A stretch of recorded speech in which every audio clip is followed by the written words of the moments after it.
हे काय? आज चहा बरोबर फक्त टोस्टच? काल सगळ्यांनी हाणले ना मजबूत, म्हणून आज फतवा निघालेला आहे. आज सगळ्यांनी पोट हलकी ठेवायचे म्हणून टोस्ट. आज फक्त टोस्ट हुकुमावरून असंच का? करेक्ट. हसू नका. हा, आम्ही लगाम लावलेत ना म्हणून सरात तुम्ही सगळेजण. काय ग विजया? तेच ना. तेच ना काय. काल रेस्टॉरंट मध्ये तुमचे सगळ्यांचे लगाम सुटले होते. हसत काय होतात, खिदळत काय होतात, आजूबाजूचे लोक सगळे विचित्र नजरेने बघत होते आपल्याकडे. काही एक बोलू नका तुम्ही. माहिती आहे अगदी, तुम्ही आलात मोठे एअरलाईन इंजिनियर, आम्ही गावंढ. चालेल आम्हाला. जणू काही तुम्ही अगदी हाताची घडी तोंडावर बोट ठेवूनच बसला होतात. सारखं आपलं काहीतरी जोक सांगत होतात आणि अमितला आणि सतीशा टाळ्या पुरे झाला आता तुमचं. वडेवर, पण माझ्या बायकोने दिलेली पार्टी मस्त झाली की नाही? अरे काय काय, तिला आराम आहे, आपल्याला जायचंय कामाला. चला आवरा. हो चला चला चला, उशीर झाला. चला हर्षू, कामाला लागूया. चला चला ना, ना, आपापल्या कामाला. येस येस चल येस. चल. अच्छा चला. चला.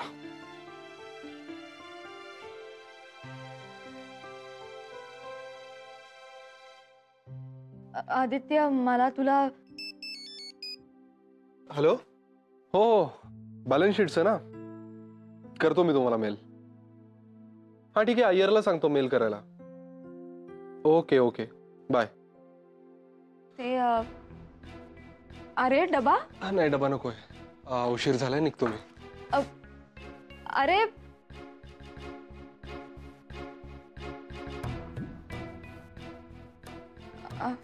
आदित्य, मला पल्लव म्हणाला की. मेघना प्लीज, मला आता तरी या कुठल्याच विषयावर बोलायचं नाहीये. अरे पण माझं ऐक तरी.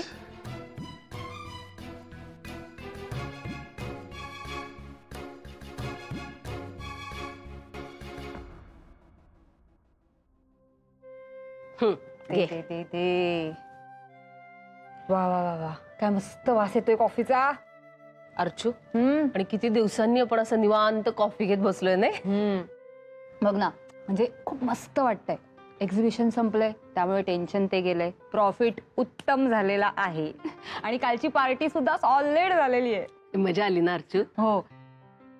तरी तू बघितलंस, म्हणजे कालच्या पार्टीत सुद्धा मेघना कशी अशी नाजूक साजूकच वागत होती नाही? अर्चू, तुला करमतच नाही का ग तिचं नाव काढल्याशिवाय? ए, तुला पण बोलायचं असतं हा. अर्चू, पण तू तिला नाव ना एकदम करेक्ट ठेवलंयस. बाहुली. तिचं ना सगळं असं बाहुली सारखंच असतं, नाजूक साजूक. हो, पण त्या बाहुलीचा आवाज ऐकला ना, कसा जोरदार होता ते, इथपर्यंत ऐकू आला. ए, काय असेल काय ग त्या बॅग मध्ये? खरं सांगू, राहून राहून ना माझ्याही मनात तीच उत्सुकता आहे. नाही म्हणजे आदित्यच्या अंगावर जोरात ओरडण्यासारखं इतकं काय त्या बॅगेत कळतच नाहीये. हे जाऊन बघूया हळूच. नको अर्चू. का? तो तिचा नवरा असून एवढी ओरडली ती त्याच्यावर. आपली काय गत धिंगाणा घालेल ती. आणि अर्चू, जर नाना माईंना कळलं ना की आपण चोरून बघितलीये तिची बॅग, तर फटके देतील आपल्याला ते. नको नको, त्यापेक्षा नकोच त्या भानगडीत पडूया. काही नाही हा, उगाच चेहऱ्यावरून सगळे असे दाखवतात की त्यांना काही इंटरेस्ट नाहीये, पण प्रत्येकाच्या मनात उत्सुकता आहे की त्या बॅगेत काय येते. काय ग, काय चाललंय? माई, मेघनाच्या बॅगेबद्दलच बोलणं चाललंय ना? ऐकलत ना तुम्ही आदित्यला ती कसं बोलली ते? हे बघा, त्या दोघांच्या भांडणात आपण पडायचं नाही. त्यांचे प्रश्न ते सोडवतील, कोणीही मध्ये पडायचं नाही, समजलं? माई,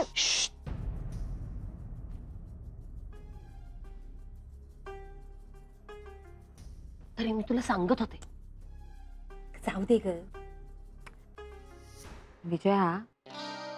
तर या ना त्या मार्गाने मी मात्र शोधून काढणार आहे त्या बॅगेत असं काय.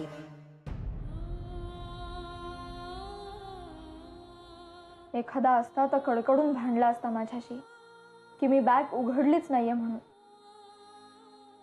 याने फक्त आठवण करून दिली शांतपणे की लग्नाच्या पहिल्याच दिवशी सगळं कळल्यापासून त्यानं एकदाही बॅगेला हात लावला नाही.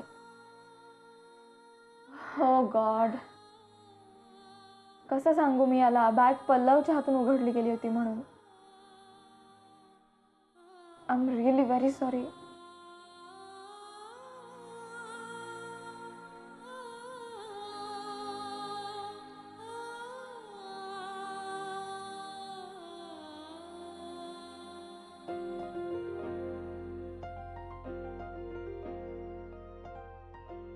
त्याचं फंडिंग आपण तुमचे बँकर्स, इन्व्हेस्टर्स आणि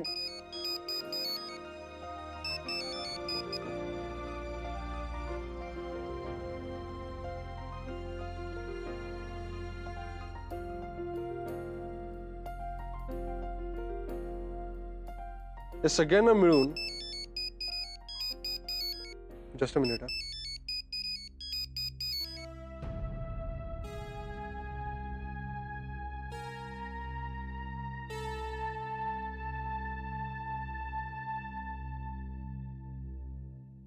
So sorry.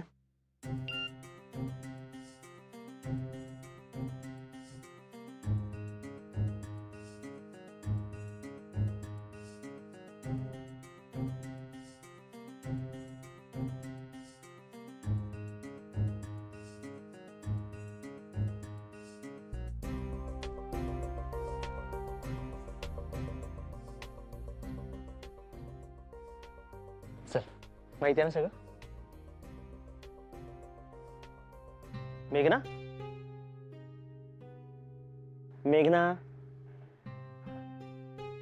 कुठे हरवलीस? कसा आहेस किरण? मी मजेत. पण हा प्रश्न तुला नको विचारू ना. म्हणजे अगं, चेहरा किती उतरलाय तुझा. विसर सगळं, आधीचंही आणि आत्ताचंही. किरण, एवढं सोपं आहे ते? प्रॉब्लेम्सच असे आहेत ना की त्यांचं सोल्युशन तेव्हाही नव्हतं आणि आताही नाही आहे.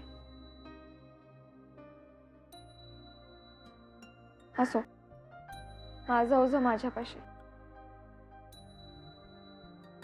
चल, येते मी. चलो, मी येते. बाय. बाय. नो नो, नाही, पुढच्या आठवड्यात आपण मीटिंग करूया आणि उरलेलं सगळं फायनल करून टाकूया. या. Okay, bye.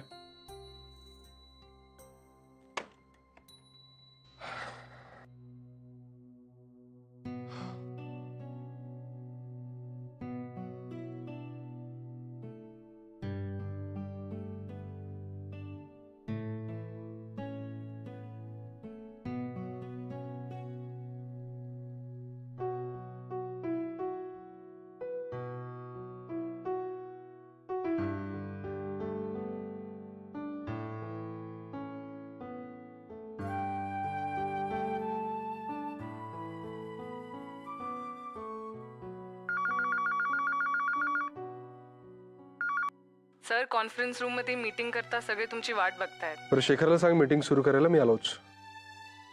ओके.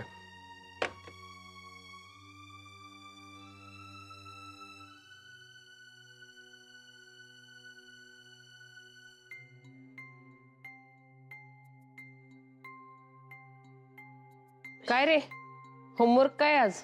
रोजच्या सारखाच. आई, काकू खूप चिडली ना आधी काकावर. मी खूप घाबरलो होतो ग. अरे, ती काकावर ओरडली ना, तुला घाबरायला काय झालं? अगं, ती बॅग माझ्याकडूनच पडली होती.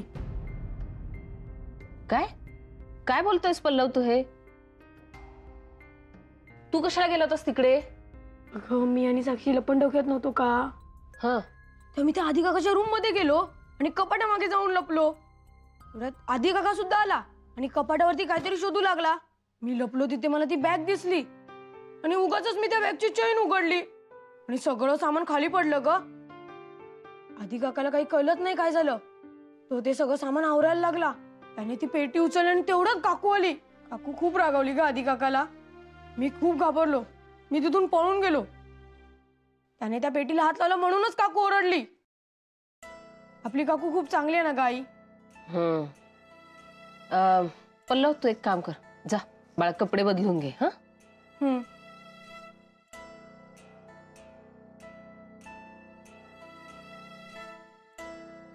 कसली पेटी? काय बोलतोय पल्लव? काय आहे तरी काय त्या बॅगेत?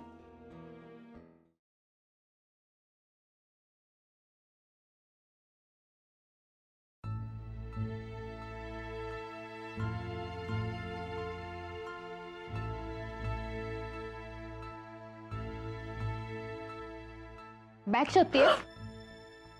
घाबरले ना अर्चू. अगं शोधत नाहीये, बघतेय कुठे दिसतंय का. म्हटलं बघूया तरी काय एवढं सोनं लागले त्या बॅगला.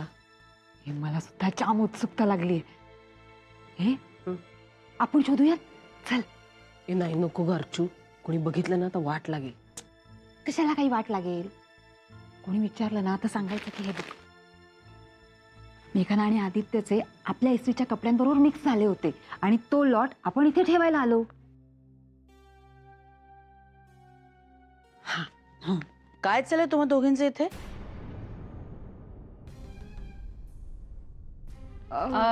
ते इस्त्रीचे कपडे ठेवायला आलो होतो माई इथे. खूप जड आहेत का मैत्रीचे कपडे? हा, नाही, दोघी दोघी घेऊन आल्यात म्हणून विचारते. तुमच्या डोक्यात जे काही चालू आहे ना ते वेळीच काढून टाका, आधीच सांगते तुम्हाला. आणि ह्या रूम मध्ये पुन्हा फिरकायचं नाही, समजतंय? चला, इस्त्रीचे कपडे ठेवा आणि चालू पडा.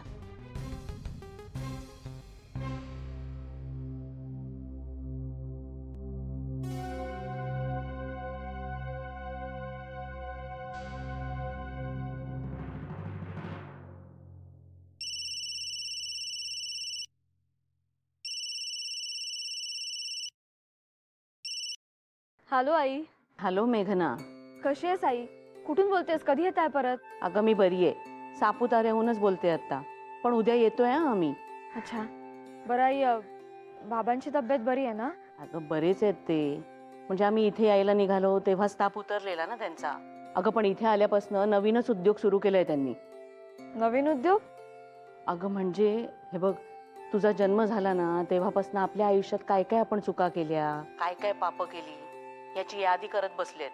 2 वया भरलेत आणि आता उरलेल्या आयुष्यात ही पापं कशी फेडायची हे नवीन खोल डोक्यात घेतले. अरे बापरे आई, हे काय भलतंच? ऐकूनच कसं तरी वाटतंय मला. बघ ना. आणि अगं ना, सारखं शत्रू शोधायचंय शत्रू शोधायचंय असं काहीतरी म्हणत असतात. मला त्यांना काही सुचतच नाहीये. ते आणि त्यांचे बाबाजी काहीतरी सतत चालूच असतं. बरं ते जाऊ दे, आम्ही येतोय उद्या. बरं ठीक आहे, आल्यावर बोलूयात. आई काळजी घे स्वतःची. हां हो, चल तू पण काळजी घे. हां, ठेवते. बाय.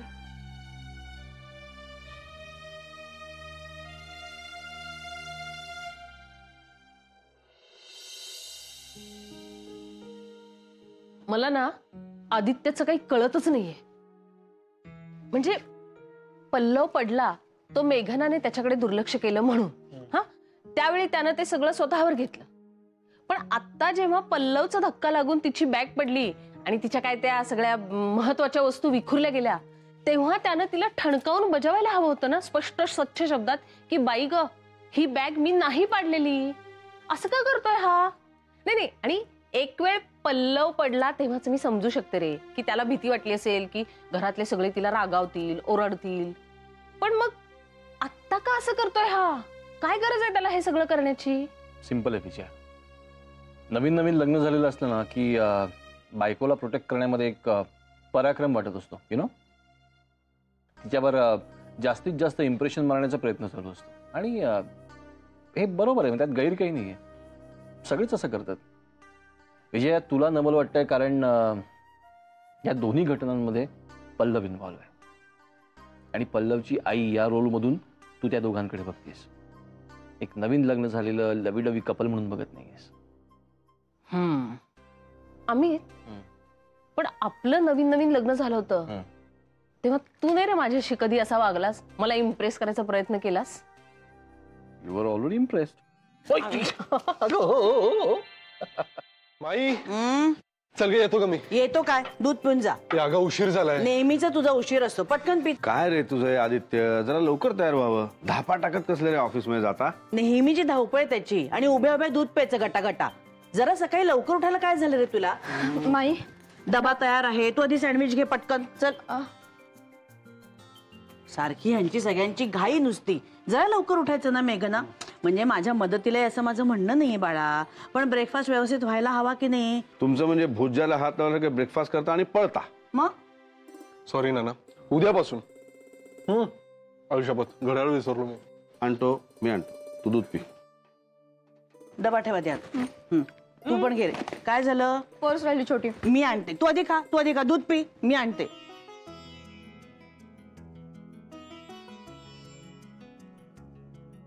बांधून देऊ का? काय होणार ना तुम्ही? घे ग, ही तुझी पर्स. ठेवते ठेवते ठेवते ठेवते. चलो नाना, खाऊन घे.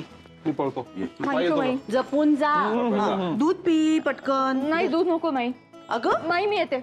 अच्छा, बरं सांभाळून जा, पडशील कुठेतरी. हो अच्छा. आणि त्याला सांग बाईक हळू चालव, लवकर या.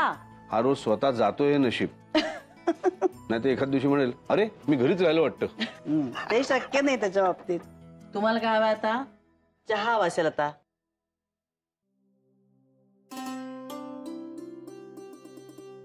अरे काय ग, शॉपिंगला गेली होतीस? एकटीच? अगं एकटी नव्हते, आमच्या पेरेंट्स ग्रुपच्या अजून 5-6 आया होत्या माझ्या बरोबर. काय शॉपिंग केलं? अगं आता साक्षी आणि पल्लवची वॉटर पार्कला पिकनिक जाणार आहे ना, त्याच्यासाठी स्विमिंग कॉस्ट्युम आणलेत. छान आहेत ग. खरंच म्हणजे शाळेचा इव्हेंट म्हणजे आपल्यालाच खर्च असतो नाही का सगळा? नाही ग अर्चू, मला ना खर्चाचं काही नाही वाटत, पण ही वॉटर पार्कची पिकनिक आहे ना, ते काही मला नाही आवडलेलं विशेष. का? म्हणजे कसं आहे ना ग, की अजूनही खूप बायका पाण्यासाठी वणवण फिरतायत अगं. म्हणजे आपल्या मुंबई पुण्यामध्ये आपल्याला सुखानं पाणी वापरता येते, पण अनेक ठिकाणी ना पाण्याचे खूप हाल आहेत अगं. म्हणजे मुलांची पिकनिक ना एखाद्या अशा ठिकाणी व्हायला पाहिजे की जिथे पाणी बचाव मोहीम राबवली जाते किंवा सेंद्रिय शेती केली जाते. बरोबर आहे तुझं, पण काय ग, नाही अचानक आज पडवलेल्या पोपटासारखी का बोलतीयेस? आज सकाळी सकाळी झालंय ना ज्ञानामृत. नाना का झालं काय, मी सकाळी माईंना पल्लव आणि साक्षीच्या पिकनिक बद्दल सांगत होते. त्यांनी ऐकलं, झालं लेक्चर सुरू. पण तुला सांगू कार्चू, नाना जे काही बोलत होते ना ते मला सगळं पटलं ग, आणि मी आमच्या सगळ्या ग्रुपला पण सांगून टाकलं. हो, पण मग आता तर कॉस्ट्युमही आणलेत, मग काय करणार? नाही ते असू दे ना, कॉस्ट्युम जरी आणलेले असले ना तरी आम्ही असं ठरवलंय की प्रिन्सिपलशी सगळ्यांनी बोलायचं. बर, बघा ट्राय करा. काय ना, तुझी ही कल्पना इतर लोकांना सुद्धा पटली पाहिजे ना. नाही तर काय असतं, लोकांना ना आता स्वतःच्या जीवाला त्रास करून घ्यायचा नसतो, डोक्याला कटकट नको हवी असते. त्यामुळे ते काय करतात, पैसा खर्च करतात, मज्जा करतात, बस बात खतम. बरोबर आहे तुझं अर्चू, पण तुला सांगू, तरीही मी बोलणार आहे प्रिन्सिपलशी. का माहितीये का? अगं सकाळी नाना बोलले ना ते मला खूप टच झालं माहितीये. नाना म्हणाले की आपण झाडं पाहिली आहेत, पक्षी पाहिलेत, नद्या पाहिल्यात, डोंगर पाहिलेत, पण आत्ताच आपण शहाणपणानं वागलो नाही ना तर आपल्या मुलांना यापैकी काहीही पाहायला मिळणार नाही. अगं झाडाच्या, पक्ष्यांच्या, प्राण्यांच्या जातीच्या जाती नष्ट होत चालल्यात अर्चू पृथ्वीच्या पाठीवरून. बरोबर आहे तुझं अर्चू. मागे बघू नकोस, मागे बघू नकोस. माई आल्यात, मी निघते. चल बाय.